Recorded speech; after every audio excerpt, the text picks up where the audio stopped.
Welcome to the presentation of my Project 3 on the management of my company, Leclerc Investment.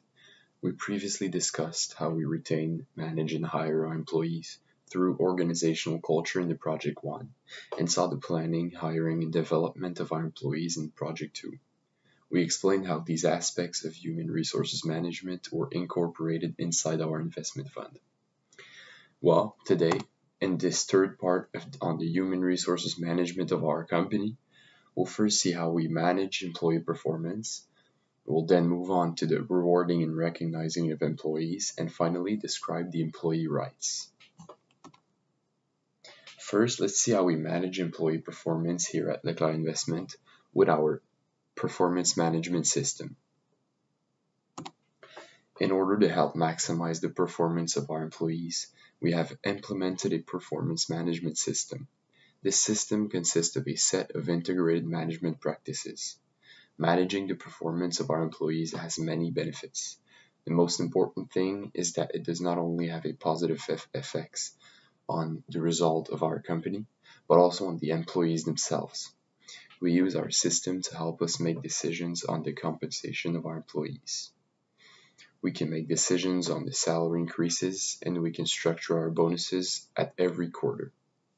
The information collected is also used to give us information on our employees and their competencies, which helps us for the HR planning, but also gives us a paper trail to document HR process and decisions in case of any legal actions. With the data collected, we can implement succession plans and identify competency gap inside the organization.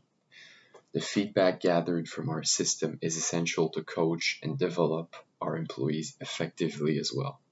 It helps us provide constant coaching and find the areas that need improvement, helps us put in place formal training programs and develop our employees overall. Finally, the employees' satisfaction towards their work and the organization is increased. Here at Leclerc Investment, a well-balanced performance management system gives us better yearly returns in our fund. When creating a performance management system, there are many critical steps we follow. First, we clarify the work that has to be done. Then, we set the goals of our fund and establish a performance plan.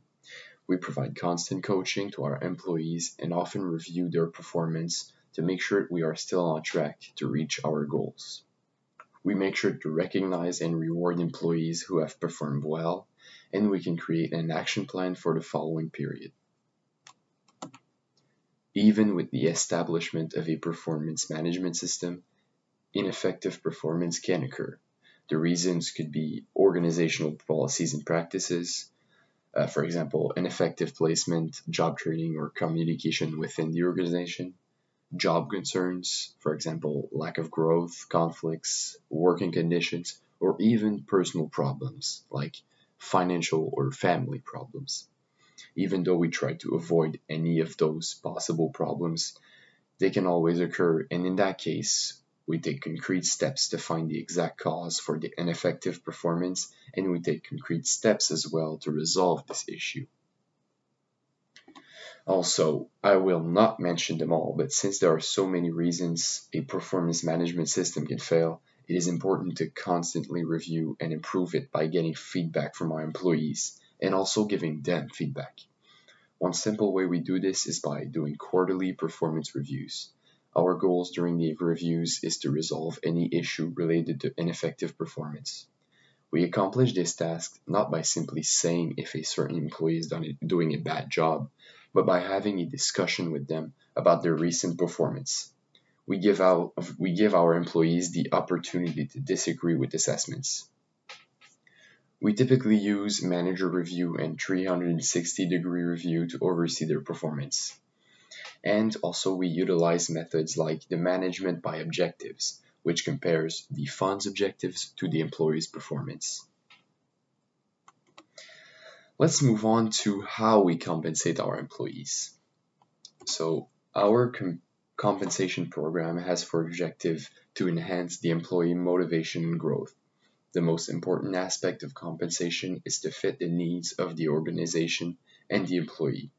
we make sure the compensation we give our employees is equitable. The compensation consists of the direct compensation, like the pay and bonuses, and of the indirect compensation, like the dental plan we offer employees. Linking the compensation with the organization goals is a critical aspect of our business. In fact, a study showed that pay changes and rewards increase the employees' focus on achieving business goals by 81%, increase their skills and competencies by 68%, and reinforced corporate values by 40%. This is why compensation is a critical part of any company.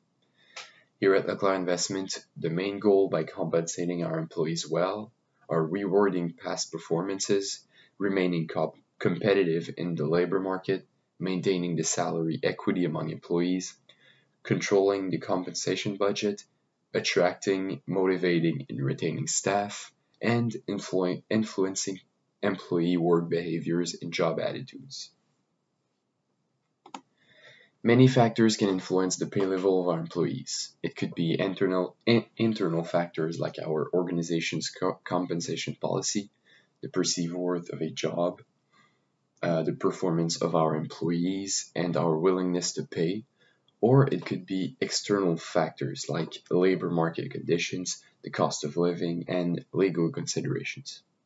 To make sure we are paying our employees appropriately, we first try to determine what a job is worth with a job evaluation system. We use a job classification system which groups jobs according to a series of predetermined grades based on a number of factors in order to find what a job is worth. Then we determine the pay of the jobs with a few different procedures. First, we make salary surveys, which compares the wages in other relevant and comparable organizations. Since we have a very small number of employees, we can look at what we pay every employee for the current jobs instead of doing a wage curve. Finally, we use a tool called Hays to help us determine the actual wages of our employees. In addition to the regular pay, we use team incentive plans, which supports teamwork, which we think is an important component to success.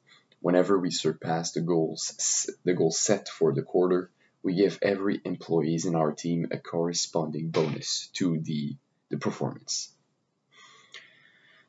So benefits are also another way of compensation. Some benefits are required by law, like pension plans, employment insurance, and workers' compensation insurance. But we decide to offer voluntary benefits, which is considered indirect compensation. We provide many sick leaves and a paid vacation during the year, and also dental coverage. Also, even though it is not used a lot during the pandemic, we have a small kitchen in our offices where employees can grab a healthy snack and a drink. In summary, we make sure our employees are well compensated to ensure their satisfaction with their work, but also to improve the completion of their goals. The next part of the project number 3 is on knowing your rights and responsibilities. Obviously, we respect employee rights. There are many types of rights. Statutory rights derived from legislation such as human rights legislation. Contractual rights are derived from contracts, such as an employment contract. Due process is the employee's right to be heard through a complaint process. There are also job expectancy rights once employees are hired. For example, fair and equitable treatment, a workplace that is safe and drug-free, reasonable treatment regarding privacy, access to one's personal files, and not being subject to discipline for off-duty behaviors.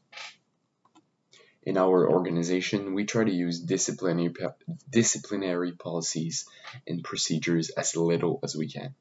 In case of an issue with an employee, we first have a conversation with him or her to solve the issue, without taking any disciplinary actions to first prevent those possible issues. We have disciplinary procedures. We know that failure to take disciplinary actions will only aggravate the problems that must eventually be resolved. If there is a need to take disciplinary actions, however, we have a 5-step approach. The first step in this approach is to determine if there is a need to discipline the employee. As I have said before taking any disciplinary actions, we try and resolve the issue with an all-around more enjoyable way. Then we inform the employee of what organizational expectations were violated. We confirm expectations regarding future behaviors and determine that the employee has met expectations or warrants further discipline. Finally, if further discipline is necessary, we terminate the employee if it is the appropriate action. This has never happened before, however. As previously mentioned, those procedures are in place to prevent those problems. Disciplinary problems could be attendance issues, untruthfulness, bad performances, or behavior issues. But we've not had a lot of these problems before. At Leclerc Investment, we use something called positive discipline. We think positive discipline is superior to progressive discipline since it is less confrontational. Our employees are more likely to improve their behaviors or performance if they participate in the solution instead of being given steps to improve. This concept really relates to our organizational culture, which is based on respect and communication. The thing to remember is that using discipline is really a last resort in our company. Conversation and negotiation are almost always the only techniques used when a problem occurs. Today, we have seen that managing the performance of our employees, compensating them appropriately, and knowing the employee rights are critical to a well-managed and functioning company. Monitoring the performance of our employees, having equitable pay, and setting up disciplinary procedures help us accomplish our goals inside our fund. Thank you for your attention.